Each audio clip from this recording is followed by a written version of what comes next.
Hari ini kita sengaja rapat dengan seluruh tenaga expertnya, para ahli yang berkecimpung di bidang kesehatan untuk menyikapi penyebaran virus corona atau COVID-19. Termasuk juga apa langkah-langkah yang harus kita lakukan, dan banyak masukan tadi dari para ahli yang terkait dengan ini, baik dari ID provinsi, ID kota, kemudian Fakultas Kedokteran, ULM, kemudian juga dari organisasi profesi lainnya, para perawat, dokter, kemudian juga apoteker. Intinya adalah bahwa kita ingin agar satu komando untuk penanganan COVID-19 di Kota Banjarmasin. Kami sudah menunjuk Pak Kadinkes sebagai leading sektor yang akan mengkoordinir semua, termasuk juga untuk kesatuan informasi, call center, dan juga satu komando penanganan. Terutama juga di ujung tombak yang ada di puskesmas, yang paling penting adalah bagaimana tenaga kesehatan kita bisa menangani kasus ini dengan sebaik-baiknya.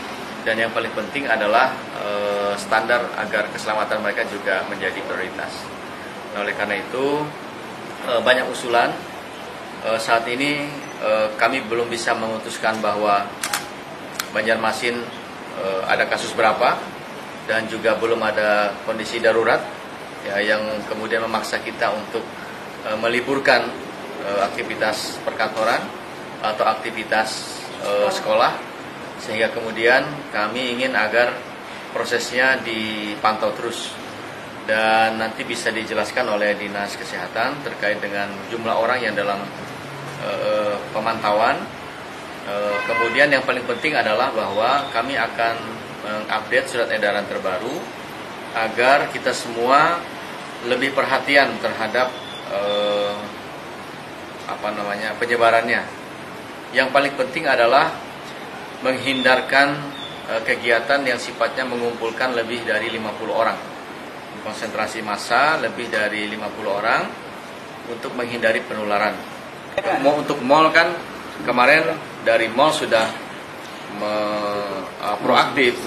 proaktif untuk kemudian meminta penjelasan dan semacam sosialisasi dari Dinas Kesehatan, sehingga tadi malam saya misalnya ke mall sudah ada standar menggunakan scan gun ya, atau termogun. Kemudian lagi ada hand sanitizer yang sudah ada di masing pintu-pintu masuk. Kapal kemarin gimana Pak bisa sandar? Ya, ini yang juga saya luruskan.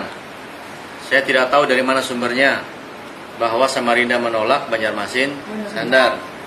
Nah, itu kan sebetulnya dalam rute mereka tidak ada ke Samarinda. Justru mereka ini berangkat pada tanggal 27 Februari dari Darwin menuju Makassar. Dan di Makassar mereka lama sekali tinggal di Makassar. Hampir 10 hari di Makassar. Lalu kemudian mereka mengunjungi pulau-pulau di situ. Lalu kemudian sampai jadwal berikutnya mereka akan bergeser ke Banjarmasin. Di jadwal ya, coba lihat di jadwal. Jadi Darwin, Makassar, Banjarmasin, Kumai, Bawean, dan seterusnya sampai nanti akhir bulan. Nah, jadi saya mempertanyakan juga itu dari mana istilah Samarinda menolak itu, atau kapal yang lain mungkin. Karena pada saat yang sama juga kan Jawa Tengah menerima ketika Surabaya tidak mau menerima yang 1.000 lebih pesiarnya itu. Tadi ada pemeriksaan, ada pemeriksaan? Iya, ada pemeriksaan. Dan sebelumnya juga informasi dari Makassar, mereka semua dalam keadaan sehat. Nah, kemudian mereka sadar bahwa berwisata dalam waktu yang tidak tepat. Tetapi kita juga menerapkan standar untuk antisipasi. Sehingga kemudian KKP, Kantor Kesehatan Pelabuhan Kelas 2 Banjarmasin, ini adalah institusi Kementerian Kesehatan Republik Indonesia, memastikan dulu bahwa kondisi mereka sehat. Nah, kemudian ketika tanggal 13 mereka ingin ke Banjarmasin, para pihak sudah memutuskan bahwa mereka bisa sandar. di Trisakti Banjarmasin dengan sejumlah ketentuan bahwa kondisi mereka dalam keadaan sehat dan mereka sudah berada lebih 14 hari di perairan Indonesia. Artinya kalau inkubasi kena virus berarti pasti ada yang kena langsung begitu setelah 14 hari.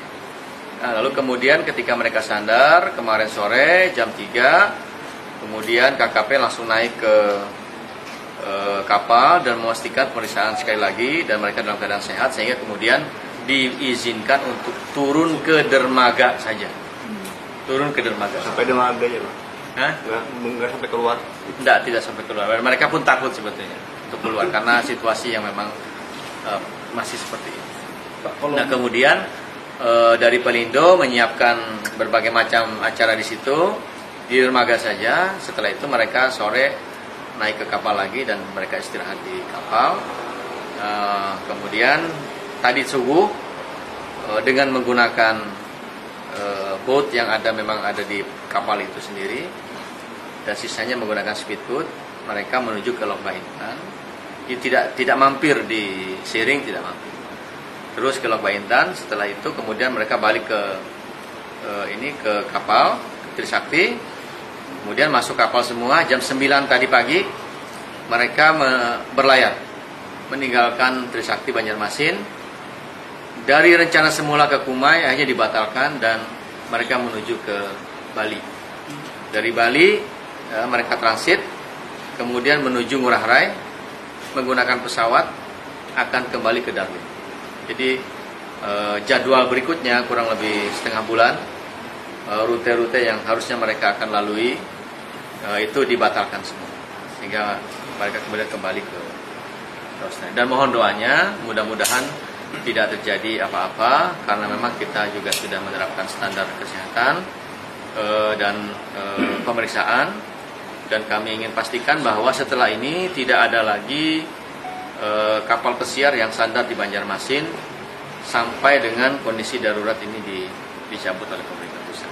Terhitung sejak hari ini berarti Pak? Ya, sejak hari ini kami sudah ingin pastikan tadi dengan Pelindo, dengan KSOP untuk tidak lagi memberikan izin kapal dari luar, ya, apalagi kapal pesiar yang ingin berwisata atau sekedar mampir di Banjarmasin sampai kondisi secara nasional diizinkan.